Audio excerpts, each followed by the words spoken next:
up, man?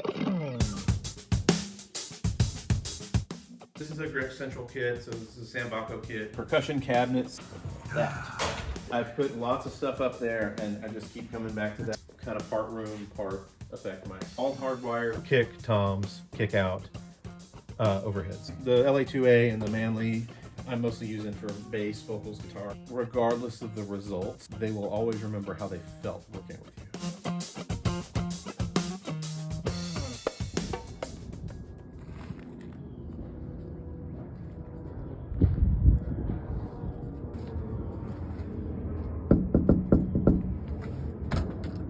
What's up, man?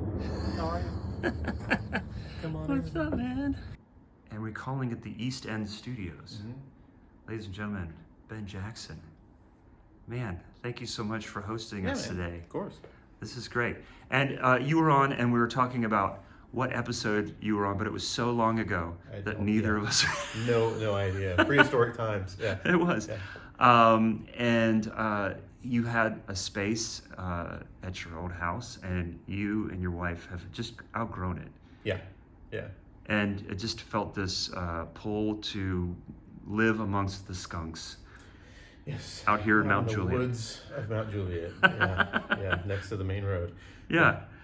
Well, this is amazing. As you could see from the intro, we've got this outbuilding that was a workshop that has turned into this just like really beautiful space. And I have to ask, how much work went into rebuilding this building? Yeah, sure. With the drywall, the doors, the windows, the ISO room, we'll make our way in there eventually. So yeah, tell us about this. It basically was about 14 months worth of stuff. So it was about 6 months of planning, drawings, consulting, sourcing the contractors that we were going to use, figuring out what stuff we were going to do ourselves. And then about 8 months to get all of that done. Wow. And so the building was just an empty workshop with like 12-foot roll-up garage doors on the sides that had to come out, and no drywall, nothing insulated, none of this. And so we basically built a studio inside an existing building from the ground up. Nice. And did you consult somebody as far as like sound isolation? Yeah, I mean, I did a lot of my own reading and everything too. I studied a lot and read a lot of books, and but I talked to a bunch of guys. There's guys in town that are great resources for that, like Rob Dennis that runs Rack and Roll Audio is really good at that. He's also good at connecting other people. But the primary resource was a guy named Mike Poston, who's since passed, but he was a professor at Belmont and a mastering and mix engineer in town from the 60s and 70s on. And so he was able to come in and kind of look, and I had a few drawings for the building, the layouts that I thought might work, and he looked at them and said, there's no, just that one. And do this and do this and do this and you'll be good. And so we pretty much did what he said. Yeah. Okay. Yeah, beautiful. Well, let's take a look at drums first if we can. Absolutely. Yeah. Beautiful Gretsch kit. It looks familiar. I feel like we've seen this. You do such a great job on your social media, as we were talking before, is that striking this balance between something that's nice to post and feel like you're getting the word out there, and it not being cringy or gross. Yeah, I have no idea what I'm doing. I mean, I really don't. I'm trying to be better at just posting all the time, and it's like a topic of conversation a lot. I'm sure it is for you too. And so the thing that finally kind of stuck was just something out as much of the time as possible. Just a little snippet of what you're doing. And I mean, I'll be the guy that also posts if I'm mixing for a week. It's like, okay, here's a video of me sitting at my desk mixing. That's what I'm doing. I don't have anything more interesting than that right now. You know? But I'm trying to get better about when we are tracking or doing something, just grabbing a clip and throwing it up there. Can I ask you about your logo, East End Studio? Because so somebody that I recently met, Chris Brush, who's been a friend of yours for a while, who's hopefully going to be a guest on the podcast. One of the things he said when we were talking about you, he's like, he's got a killer logo, man. Did you design that? No. So I had an idea of what I wanted, and so I made this like a vision board. I pulled logos, and they were all from like network TV broadcast stations in the 80s. That was kind of what I wanted. Was like if you remember shows that ended in the 80s and 90s. Yeah. After the credits would roll, like the production studios logo would come up or whatever. Yeah. That was kind of the idea. And Bobby Holland, the mix engineer and producer in town, actually designed the logo, which is interesting because Bobby's vision impaired. But he used to be in graphic design, and he can see well enough. And he's like, I know exactly what you want. Let me take a crack at it. And first pass. First pass. That's Well, it's really cool, and it just seems like an incidental thing, but I think it can be very powerful, and those little details kind of are great, you know. Nice. Yeah, really cool. Beautiful. What do we got here? We've got looks like a 16 by 22. I believe that's right. Might be 14, but I think it's a 16. Might be 14. Might be 14. Okay. Yeah. Yeah. This is a Gretsch Central kit. So this is a Sambaco kit from Forks. Cool. Matt told me when I bought this that Gary and I were the only ones that had this color at the time. I don't know if that's still true, but I've had this kit for a little over 10 years now, and I love it. This is sort of this and just a handful of others get the majority of the work here. But This is kind of the default setup right now. Nice. Do you ever find yourself running more than one up, one down toms or anything like that? Rarely. I do. I have over on the shelf here. There's a Tama Fiberstar, which is a fiberglass kit with concert toms. Yes. And there are more concert toms for it in another location. And once in a while, we'll throw a whole bunch of those up. So there's some videos out with that. But most of the time, it's one up and one down. And I've kind of got the hardware on the kit situated so I can change the kits out within a matter of minutes. So it's not a big deal to change from one kit to the other if we want to get a different sound. That's great, man. One of the things I noticed about what you had when I visited your old space was the A&F drums. Yeah.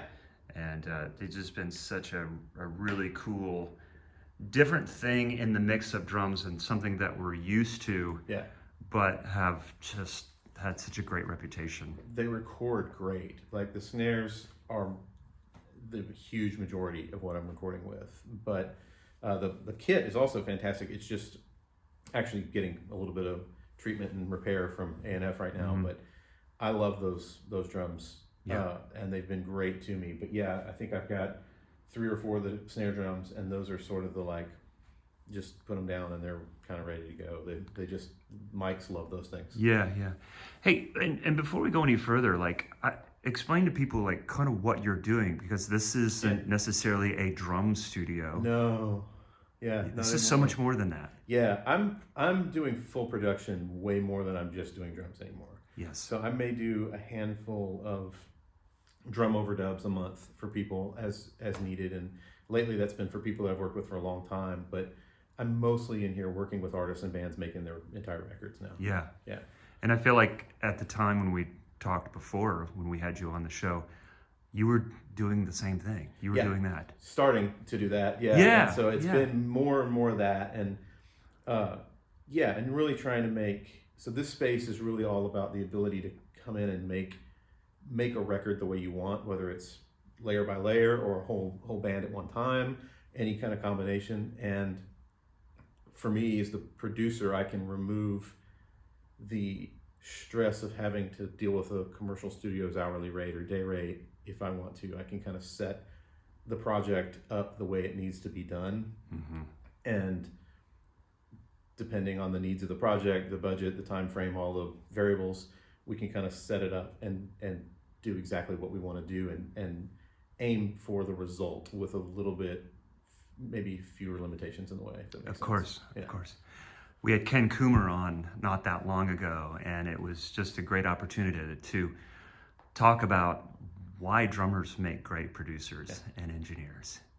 And so without going into great detail, I think it's just a fact. I think we all know that. Yeah, I mean, I think you spending your time as a drummer as a foundational element of what's going on. Yes. And the better you get at it, the more you realize you need to be supportive of melody and chord changes and aware of all these big picture things and small picture things. And I don't know, something about the personality, it definitely, it worked for me anyway. It was a very like natural progression. It seems sometimes, I think, like a split off from a path, but for me, it never felt that way. It felt like I'm doing this and the next level is this and the next level is this. And then it went in there. And yeah. Yeah.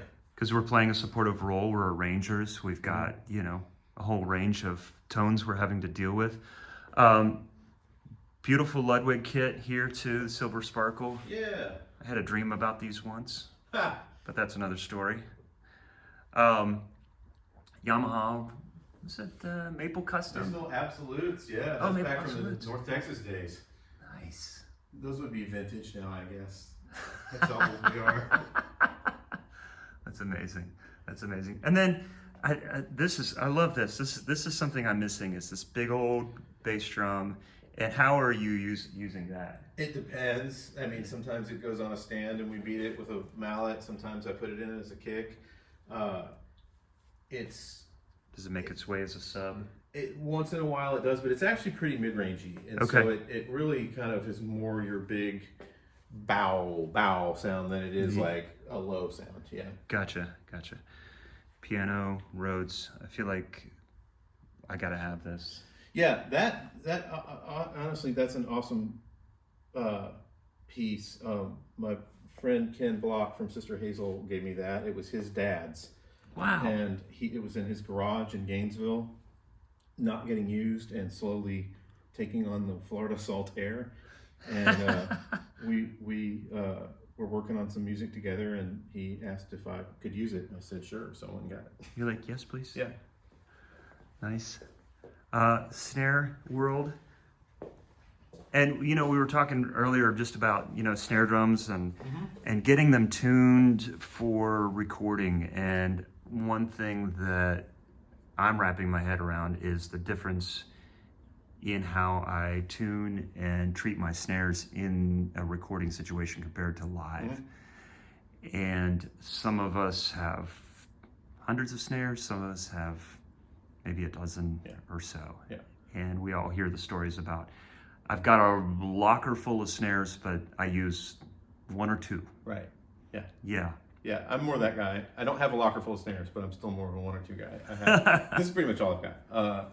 There may be a few more up at the house, but this is the beautiful the most ANF Craviotto. What's the make of this Craviotto? It's a maple. I bought that from Keo Stroud a long time ago. Never heard of him. And yeah, nobody's met him either. He's never around. He's never around. Yeah, ANF, which is great. It's a 15. It's tuned way down. Oh, sweet. Yeah. I love my 15. And is this just a regular steel?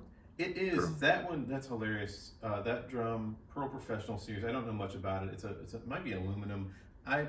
My friend, when I was in middle school, found that on the side of the road when he got off the bus one day, and I've had it ever since. And I use it on tracks all the time. Okay. Yeah. Side of the road snare. Mm-hmm. Great. Keep an eye out, folks. You have to have that.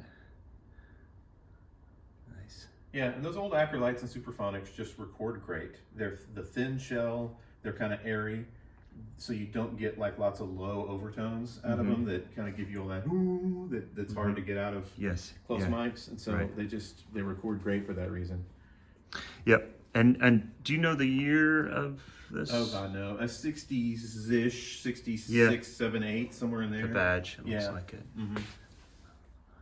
14, I'm guessing. And then what do we have here? That's the old Paul Lime Yamaha snare drum. So it's a nickel over brass. And it's a great drum. I probably use that one live more now than I do in here, but it works great in both places. Gotcha. And this is cool. That's my experiment right now. Okay. Yeah. So you're just getting it ready for whatever. Yeah, it sounds a little. It's a solid shell, Von Craft shell, like a Craviotto. Yeah. And I have one that sounds a lot like it. So we just wanted to see what it would do, and so it's just kind of it's like, how can I? Because in here, it's not about having a bunch of snare drums that function great live. It's about having specific character. Yes. So it's like if I've got something that sounds like something else I have, it doesn't do me any good in here. I only need one of those. I don't need a backup. So it's like, what kind of weird character can I get this thing to have? Yes. And this seems to be doing something kind of cool. So when you have free time, are you taking some time to kind of like work through some tunings, experimenting? What is free time? Yeah.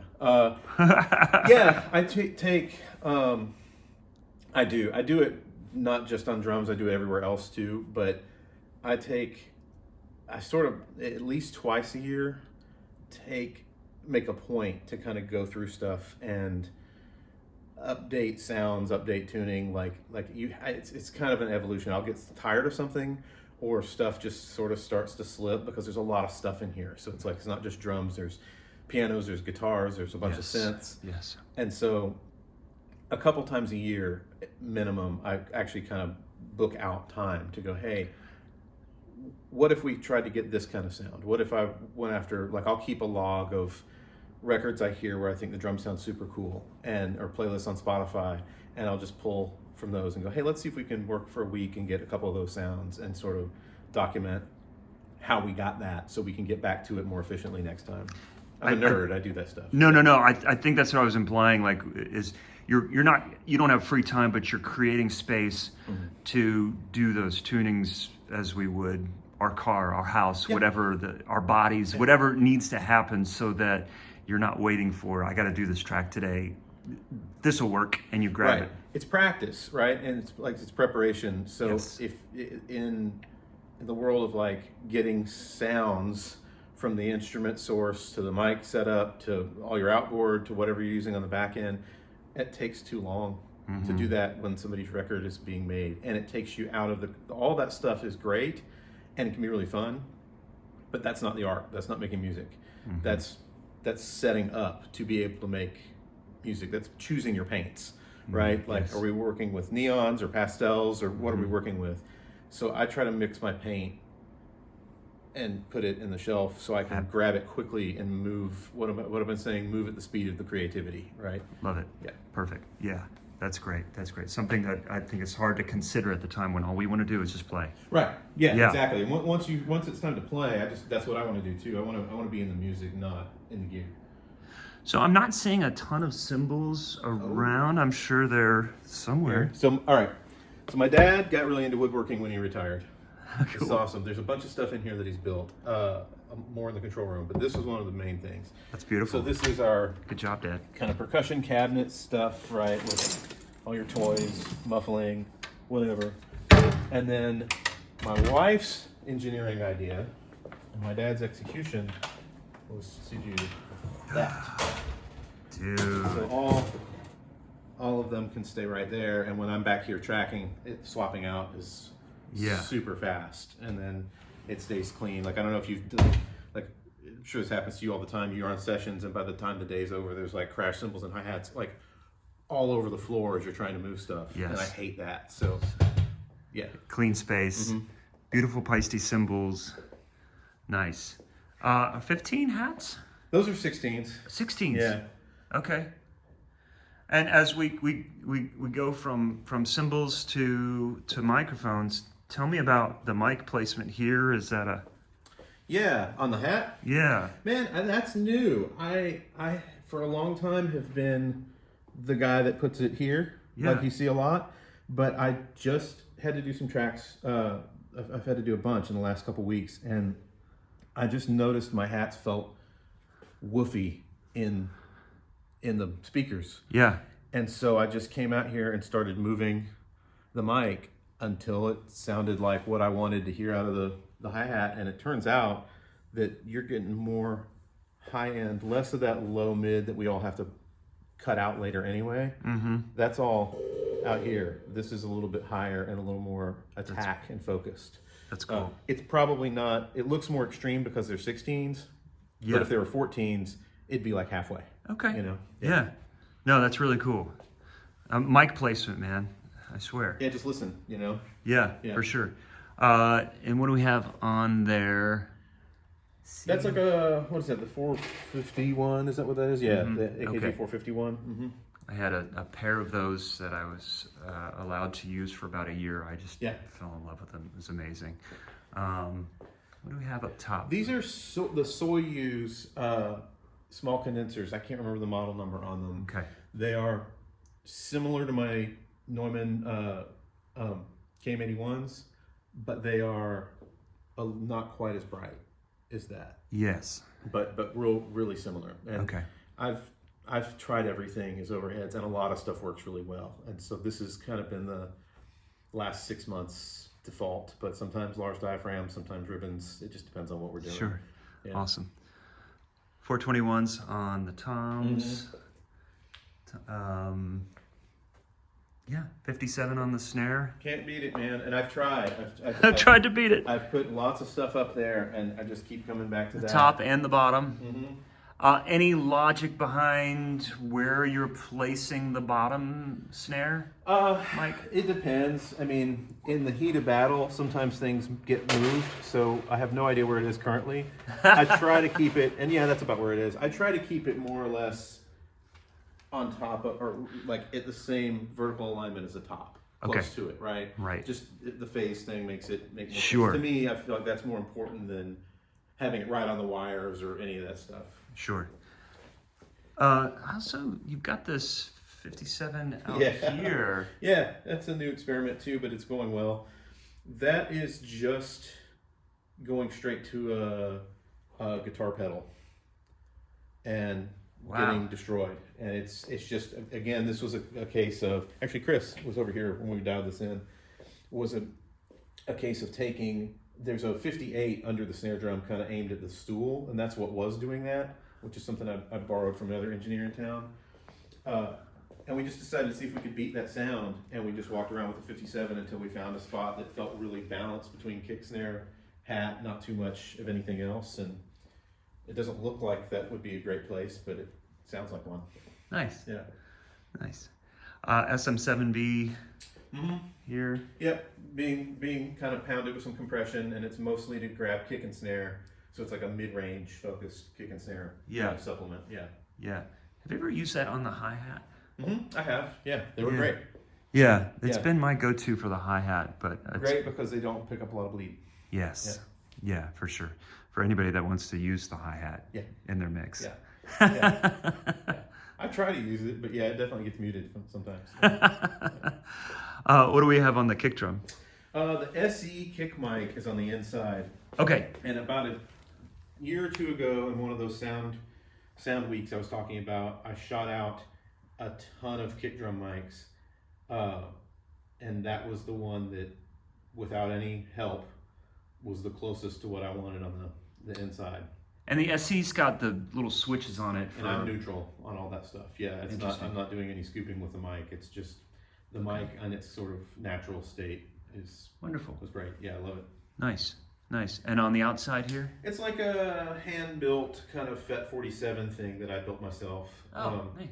And it's been on that thing forever, and it sounds, I've got it dialed in the way I like it. It sounds good. Sure. Don't fix it if it ain't broke. Right. Yeah. And then moving further out here. Yeah. This cool guy. I love this thing, man. And it's getting kind of overdriven at the preamp stage and with a upward compressor. And so it's again just kind of another effect mic. It's kind of part room, part effect mic to just kind of fade in as needed. When you're tracking for other people, are you providing all these mics for them, or? The guarantee is that you're going to get everything over on the kit. As far as the close mics, the overheads, some rooms. Effect mics change with my setup over time, right? And so like this one wasn't there 6 months ago. We used it in a different capacity. So some stuff as it evolves changes, or on a certain track, if it doesn't need something at all and we don't have it set up, it may not come in. But for the most part, try to give you way more than you're going to probably need to use. And so like the last batch was all of this plus 2 pairs of stereo rooms, and you know, it's enough to get in trouble with. It's interesting working with different people that have said, yeah, thanks for those. I'm not using your room mics. I have this template that I always go to, and you're like, okay, well, why am I working on this part of it? And then I did a track where I introduced the crotch mic, and the person was like, I love using these, and so it's just knowing. Yeah. I find like, especially for remote stuff, when they're not able to be here, and that means inevitably there's guesswork on our part. Like, I think we know what you want, but I would rather give you more stuff most of the time. Yeah. And have you mute it than feel like something just wasn't quite what you needed, Sure. Back here, these are so familiar, these stereo room mics. What's the sorry. What are these exactly? Those are Cole's 4038s. 4038s. And yeah, those make great overheads, but they make great room mics. And yeah, there's a couple sweet spots in this room for them that we found, and this is one of them. This is not the one that we use if there's a whole band tracking in here, because there's people sitting there. But yeah, when it's just me, this is a really nice place for them. One of these days, man, I see them everywhere. Yeah. Which is just like a testament to their sound and quality. They do the thing that they do really, really well. I don't know anything else that sounds like them. Yeah. That's awesome. What do we have here? I feel this looks familiar. I feel like you had this before. That's the R88 from AEA, and it's a stereo ribbon mic in one. So it's two ribbon mics in one case. You see these all over the place for room mics or for an overhead. Great on drums, just really smooth and different tone than the Coles. And then I'm treating them a little differently with the outboard, so you kind of get two very different colors, but from a really nice place in the room for balanced drum tone. Okay. So how overall, like how many mics are you sending? If you were to send everything, it's between 16 and 20 channels usually. Yeah. And then closer to 20 if we're doing any like parallel processing stuff that I might do. Like I might do some of that on the front end as well. Neat. So multing some things out. Yeah. It's always trying to figure out how much to print, how much to send. Yeah. And there's no hard, fast rules. I mean, I hear people sending just completely raw, untouched files to people with just an immense amount of processing and saying, look, guitar players get to do it, why can't I? Right, yeah. Yeah. Yeah, I think like I just try to take the same approach I would if I was producing the record myself, which is like I want to get from the artist, the client, the producer, whoever is hiring me, what the vision for the song is. So there's a conversation or a couple about that.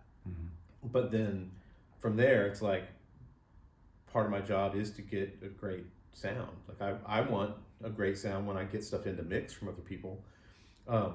My thing with not processing stuff on the front end, especially for drums, really for anything, is you want it to sound as much like a record as it can. And if you're not, you're just getting levels, you're not getting sounds. And you're leaving that decision up to somebody else. But also things don't work together the same way once things are carved out. And so it's kind of like it's all it's a dependent environment, right? Like how you sculpt the room tones is kind of affected by how you're using the overheads and all throughout the mix. And so that's just, to me, that's just kind of part of the job is to be able to deliver something that sounds like a professional recording. Yeah. And just over time and experience and having positive results from people that want to come back to you should inform you on if you're doing the right thing or not. Yeah. Does it work? Do people use it? Do they come back? Do I like it? Do I go back in and go, that's not it, let's go back out there and move some stuff, Because I think, as we know, and especially in different scenes, and maybe even more so down here in the South, it feels like you get good feedback because people are like, no, it sounds great, we love it. Yeah. And then they never call you again. Right. And that's where you get your answer. Yeah. Oh, yeah, you sounded great. That's what you hear, but it's that return call. It's that's what seals the deal. Yeah. A lot of times that's a good indicator for sure. Can't be like, hey, he said he liked it. Right. No, you can't go by that. Yeah. That's awesome. Well, man, this is great. Cool. Well, let's go into the control room, man, shall we? This is cool. Double pane, all that stuff. Oh yeah. Wow, very cool. No, is this a B3? It's an M3. M3? Which is basically close to the same thing. Same sound. Okay. No presets. Sweet. Leslie, beautiful Leslie. Another go-between. I take a video of the toilet, but I don't think people care. Whatever. It's gotta stay secret. Yeah. And it looks like you've got a couple different stations to work from. You had this out by the drums where you could kind of remotely run things. Yep. Same thing, all hardwired, so there's no dependency on Bluetooth or wireless stuff. Okay. And so everything's hardwired, and it's just so that I can stay in the music and not have to run back and forth. Yeah. Cool. Guitars. And we were talking before about like, you're trained as a drummer. Yeah. But play guitar and keyboards as necessary. As necessary to a limited extent. But yeah. No, I think it's really important. I think, just because that's not why I went to school, but it's really helpful to maybe take some time and put to practice the theory that we've all learned, whether it was keyboard percussion or rhythm or things like that, to just put those instincts to practice. We've all been in a room with tons of musicians. It's like, pick it up as though we were learning how to engineer. Yeah.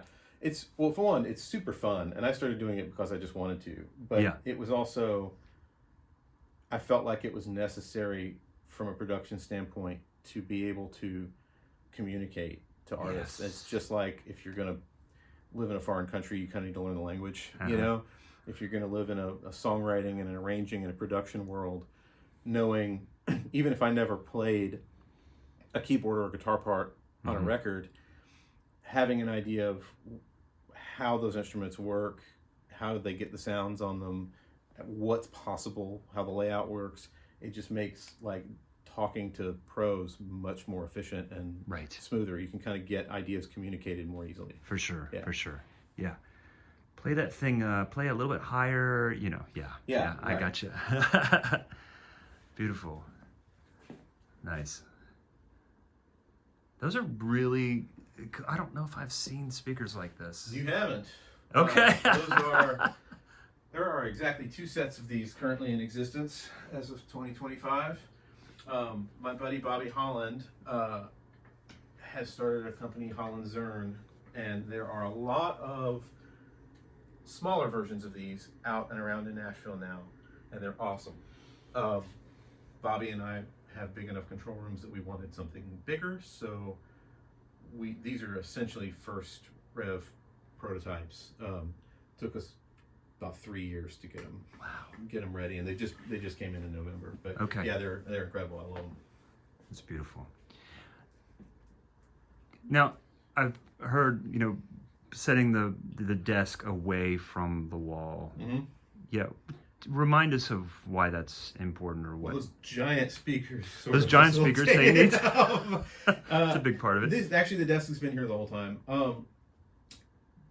It really is about the speakers. It's about getting the speakers placed in the room in the best place. So when you're sitting here. Yeah, and then working around that. Yeah, and so because I mix most if not all of my productions. So I mix a lot of outside stuff, and so having a properly dialed in mix setup is kind of a big deal in here. So that's part of your workload as well, is not just taking things that you've recorded and you've performed on, right? But also getting other things that people performed on, and you're getting them to mix. Yeah, I work on a lot of those now, a lot more than I ever planned on. Yeah, amazing. That's awesome, man. Mostly from friends, you make along the way, and that have decided to produce stuff. Beautiful. Okay, check out our preamps here. Did you have these? Oh, probably not. Okay. Tell us what are you running through here, and changes all the time. My favorite thing to do is not do the same thing over and over again. But currently, the Vintex are on a pair of the rooms. kind of standard is to run snare top through one of these, kick in through this, kick out through this. These are killer.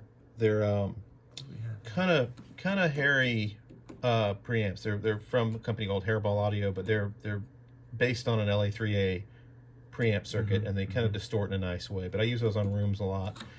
And then toms are usually going through these Cappy pre's, which I love. Yeah, and a couple years ago, I was introduced to the Cappies, and just got the impression it was a more affordable version of the API. But really, really good. Like not like oh, this is API-ish. It's as API or more than, I mean, like, it's really, really great stuff. Okay. Jeff Steiger owns and runs the place, and he's in town here now, and the sound is just incredible on all of their stuff. It's great. Amazing. Yeah. Love it. What's the DAW that you... Oh, okay, Pro Tools. Yeah. It just doesn't look like Pro Tools. It's too colorful. Yeah, you can customize it all now. But yeah, that's kind of my... And has it been what you've always run? Yeah, more or less. Okay. Yeah. I did Logic, and I can get around. I use Ableton a decent bit for some things, but the daily driver is Pro Tools for sure. Yeah. Gotcha. And as more and more people kind of find their way into Logic as they're finding themselves doing more recording, stuff like that. Kind of what's your take on that? Because Pro Tools was the standard, has been the standard forever, and there's always that debate. And, has the playing field been leveled, or? They're different. And so, I mean, if you're trying to make music, the best DAW is the one you already know. Okay. So that you can get to making music, right? Yes, Instead of learning another tool. For me, the limitations of Pro Tools versus the advantages it has over Logic weigh into Pro Tools makes more sense to use. Okay, yeah. I think Logic's got its strengths, and a lot of people I know are using it really successfully. But there's things about the way Pro Tools works that I prefer. And then having as much time on it as I do, it's just no... Totally. Yeah. So don't feel like you need to change because somebody's telling you, or there's a rumor about it being, this is industry standard, no matter if it's whatever we're talking about. The big thing would be, I think, for Pro Tools is if you're going to be sending remote stuff around, find out what DAW the people in your circle are using. Yeah. And maybe consider using the same one, because it is easier a lot of times to send a session file where your faders and your panning are set but not baked in, than it is to just send a folder full of WAV files and good luck, right? And so, and here in Nashville, like, a lot of projects are cut. We might cut, if we're going to do like a 9 or 10 piece band, we might cut at Blackbird or Sound Emporium, one of the big studios. They're going to be on Pro Tools. Right. So I need to be able to come back, plug my drive in, and immediately get to work. I don't have time to transfer everything over. And so if you're in a world where you're in and out of different commercial studios, you still kind of need to be on the industry standard. There you go. If you're not, then it's sort of more about like, what's your peer group using, or just what is your personal preference? I love it. Thank you. That's awesome. That's awesome. Yeah. Okay. That's the answer. I have nothing to add to that. That's great. That's great. Patch Bay, all that good stuff. Nightmare.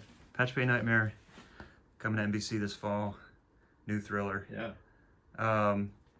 What are we running in here? Bunch of EQ and one compressor. So usually these actually do pretty much stay where they are. Kick, toms, kick out, overheads. Okay. These will get used on other things from time to time. And then all kinds of stuff. Right now it's the AA room mic. Gotcha. So as far as running EQs, and this is probably going to expose my ignorance, to like, what is the idea of using the EQ here as opposed to maybe something within the DAW? Right. Computer horsepower for the most part, which is becoming less and less of a thing. Right. Now, I mean, I use like the same plugins of that hardware on stuff when I mix all the time, or if one of those goes down, I'm just pulling up the plugin and using it. So you can do it either way at this point. You really can. It's for me, the front end of having as much processing as I want to be able to do with a whole drum kit and a whole live band. At some point, that's going to bog down what your computer is going to be able to handle. Gotcha. Cutting it on the front end like that. And so just having a bunch of stuff on the front end to kind of sculpt your tone just makes it easier. Yeah. And it's fun. Right. Fun to turn knobs, it is. There is that. And I feel like this conversation is going to change. Like, it would have been different 5 years ago. Yeah. And it's going to be different in 5 years from now. And you mentioned something, computer processing, and the ability to kind of use things in the box that doesn't require as much, or computers are just more powerful and can handle it. But at the time, it was different. And I'll show you, like, my I'm using some stuff here, and some stuff here for drums. Yeah. And some stuff in here as I track them. So I'm on a UAD pair of converters, and I'll pull one up. You're gonna have to edit this down. No, folks, this is real. This is where we get the bossa nova elevator music out. Wake up. Will we see it today? Let's see if it will. So I keep a bunch of sessions saved for stuff. Yeah. So let's see, where's the newest one? There we go. Yeah, that'll work. I didn't like that. I just updated UAD. Yeah, the new starting update. to look familiar. So here's a good example. Okay, cool. So you can see I've got processing on these two, and I'm running like an API strip on just about everything, just because I found out that when I tried it, it kind of glued everything together, just tonally. It just kind of made it feel like it all went through a console. Most of them aren't doing anything. A lot of them are just not using EQ or the gates or any of the stuff, just running through the strip. But some of them we are, like snare bottom. I don't have an EQ for, so I'm using their 560 to do that, right? So just going back over here. Yeah, it's the same thing. It's like I have three, I use them on stuff. I needed the fourth one, I use it in here. So I'm very much a believer in using whatever tools you've got, and they sound good. We've tried it, and it gives me some choices. Transient designers and things like that are, if you're playing and engineering, kind of hard to dial in without being able to hit the drum and listen. That's great to have in console, because you can hit the drum and, I've got a screen out there. I can kind of click and make my adjustments. And so, I use both. Nice. And then going back over here to some of the stuff you have here. And again, how much of this are you still using? For drum wise? Yeah. Most of it. Yeah. Cool. Yeah. The R44 right now is going through this, which is kind of a like Fairchild 660 type thing, but it's got a distortion setting on it, and so I'm just driving the crap out of it. Room mics are here, and these two 1176s. My snare top is multed, so I've got one that just goes preamp EQ straight to Pro Tools, and another one preamp EQ, same preamp EQ, same mic, goes to that compressor. So those are all getting used. Okay. And then the API pre's are getting used. These ADM EQs I got from Chris Brush's old place, and they're kind of API-ish. And the last time I did something, that was on snare top, but that was new. Okay.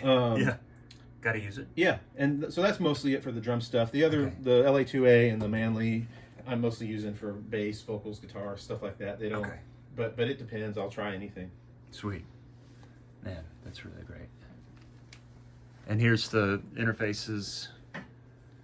Yeah? Yeah, just Apollo 16 converters, no pre's in those. Yeah. Okay. Awesome. So, with and the keyboards, they're just so cool, man. Yeah, that's what most people call a problem. Yeah. I mean, with access to sounds and MIDI and all the things, do you have people that find you when they see your keyboard collection and they're like, I've got to record there? Yeah, we've had some of that. I get some requests to do like keys and synth production on stuff. Nobody's calling me to like play a piano concerto or something with chops, but if they need like the production and the sounds, I'll do that at times. But most of the stuff finds its way into the records I'm producing, right? One way or the other. There was I'm recalling there's something that you recorded a couple years ago, or 2 or 3 years ago. Was it a keyboard? Yeah, I did. So when I started buying synths, I bought them. I started buying analog synths because I found the software synths incredibly confusing. So many like menus on sub-menus. I felt like you already had to know how a synth worked. Right. To really figure out how to work one of those. Yeah. So I bought a simple synth and I thought it was cool. So I bought another one. And when I had about 3 of them and this place was getting built and I had nowhere to work on drums, I decided that best way to learn how to use them was to make a record using them. So I made a record using almost nothing but synths and a few piano patches. Yeah. And it ended up getting signed to a record deal and put out and did okay, and so I made another one. But yeah, it was just a great exercise in like being creative with like within a limitation and having that being super freeing.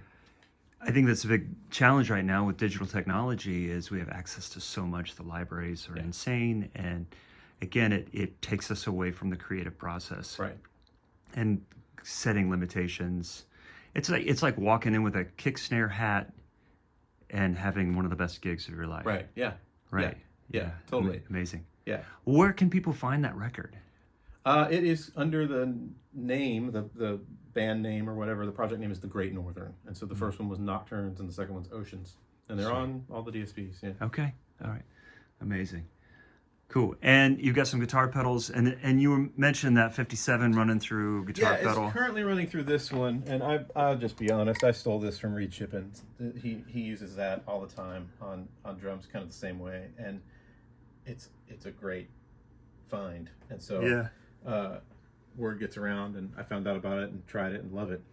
And so that one's on drums. Most of the time, this stuff is kind of serving Synthland a little bit, and so it's again just a way to print sounds, but I can get into any of these from these radial reamp modules, so I can take any sound, and I frequently do drums or guitars or whatever and run them on their own. It's like outboard effects. Okay.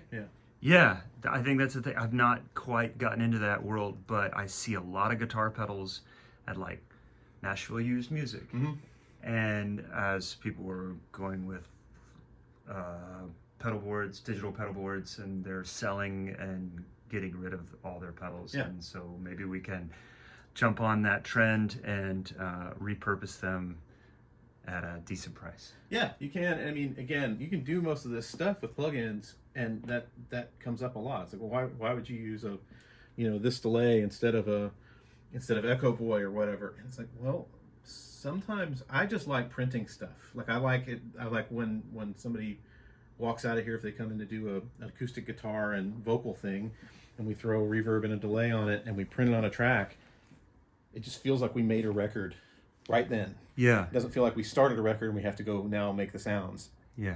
It's also just fun to use the gear sometimes. And so there's something to be said for being thrifty, but there's also something to be said for having, like, leaning into your inspiration, what's going to make you excited to come in here and make the music that you need to make. So, yeah. When you first started doing that, what was the reaction of the people you were playing drums for or creating parts for? Started doing the production thing? Adding the weird stuff? Yeah, printing the weird stuff. People love it. Yeah. I mean, everybody, and that's the thing, everybody gets excited about the immediacy of something happening. Yeah. And it removes a percentage of the need to have more trust in the later. And it gives you the satisfaction now. So everybody gets excited to see, and then they're up here turning knobs. I'm showing them here. This is this is what we're using. Turn stuff until you think it sounds cool. And that just it introduces an element of play and fun and inspiration into the creative process, and sort of can take people out of that like step by step, we've got to get this done, or just that like, okay, so that's going to work and later we'll fix it, right? And it's like, no, like it's now. I think that's what I'm thinking is we're going to print this, and this is the way it is now moving forward. Yeah. We're not going to just do it one step at a time and kind of drag this thing out. Right. We're going to hit it and quit it. We're just going to print this and move on and keep creating. Yeah, it's that commitment of stuff. And you can get, like, if you've ever tracked, any instrument and somebody fed you delay or reverb or something and your tone changes, you'll play differently. Yes. And so it also, being able to kind of introduce these things, even if we do decide maybe that's not the right thing with everything else added later, it influenced the performance. It was inspiring to them to have this little friend along for the ride that made them sound great and that gave them ideas to play a certain way. And so all that stuff is kind of part of the production process. It's like, hey, how do we get the best performance out of everybody? And being less cautious and just throwing it all out there. Yeah, fuck it. Like it's supposed to be fun, and it's just music. And it's like at the end, we're not on tape, and even if we were, you can always buy more tape, and we can do it again. And so if it's not working, we'll just do something else. And again, we're not on, I don't have infinity in here to work on a project, but we're not on the same kind of clock. So going back to what you talked about at the beginning, I've got the luxury of coming in and going, hey, you cool to take an extra hour and let's try some stuff. And that's when sometimes we get like that best thing. And the artists that are really wanting to play with that are the ones where the records are the most fun to work on, because everybody sort of gets into the process. We talk about it all the time now on the podcast. It's not how you sound, it's how you make people feel. Yeah. At the end of the day, and if you're producing, that role and that idea is the same. Mm-hmm. And when they leave the studio with no matter what they have, they're like, that was really fun, and next time I'm going back to Ben. Yeah. I found that's really true, because there's people that, everybody that produces has their style of doing it, and and we're all also constantly trying to just guess what's gonna work, what can I say, what can I introduce, what can I lay back on. But the thing that I've noticed over the decade plus I've been doing that now is that regardless of the results, they will always remember how they felt working with you. Yes. And so if you can make them, even if you get the best result in the world, if they didn't feel good while it was happening, they didn't feel inspired, they didn't feel good about you, not only are they not working with you again, they're not really doing anything with that project. Mm-hmm. That project is not getting their full push anymore. And so, anything we can do to make it comfortable and to make it inspiring and to make it fun and kind of try to introduce that element of just creative exploration within, again, a framework of we're not just screwing around. It's like we're going to get this done, and we're going to stay on time, but we've built in this big box that we can play around in and do whatever we want, Yeah, we're making music here. Mm-hmm. Yeah. I love it. Ben, I can't think of a better way to end this. I feel like this is a good spot because on this high note of just reinforcing the idea of creativity and music and art and inspiration. Thanks, man. So thanks for having me, dude. I appreciate it. Yeah, it's good to see you. Yeah, good to see you too. Thank you. Ladies and gentlemen, Ben Jackson, East End Studios. Yeah. Very good. Check him out.